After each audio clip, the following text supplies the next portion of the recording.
बताएं कि American election का पाकिस्तान पे कोई इफेक्ट पड़ेगा? कहा जा रहा है इमरान खान बाहर आ जाएंगे।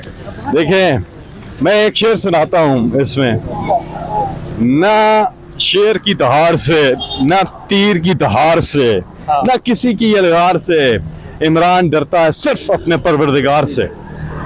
इमरान खान सिर्फ और सिर्फ अल्लाह पे डिपेंड करते हैं, किसी पे डिपेंड नहीं करते कि जी वहाँ इलेक्शन हो रहा है तो सही हो जाएगा, वो हो जाएगा। मैं तो उस पर बड़ा क्लियर हूँ।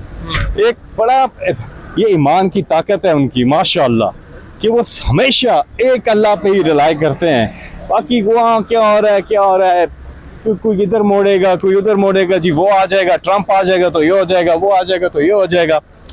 ये इंशाल्लाह इमरान खान सुरखरू होंगे। जो हक और सच पर हो उसके लिए ये उधर उधर के इलेक्शन मैटर नहीं करते।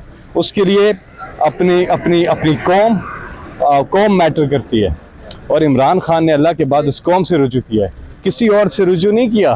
हाँ, तो ये जो बहस होती है ना कि जो हो रहा है, ये हो रहा है, वो हो जाएगा, वो हो जाएगा, टेक्निकल तो ऐसे लोग लगे होते हैं। लेकिन असल में तो इमरान खान की अपनी एक स्ट्रगल है, अपनी एक जद्दोजहद है, अपनी एक साबित कदमी है, और अपनी एक अल्लाह पे तवक्कल है माशाल्लाह। मैं रिहाई कब तक होगी इमरान खान की? गाड़ी में जाते जाते बताएं, क्योंकि नवंबर आखिरी महीना, फिर तो 9 तारीख को सब पहुंचे स्वाबी पुरअमन एहतजाज के लिए। बहुत बड़ा इंशाल्लाह जलसा होगा और वहाँ से तहरीक के हवाले से बातें चलती रही, अब पेशकश के हवाले से बातें चलती रही, इनमें कितनी सदाकत है? ना कोई डील नहीं।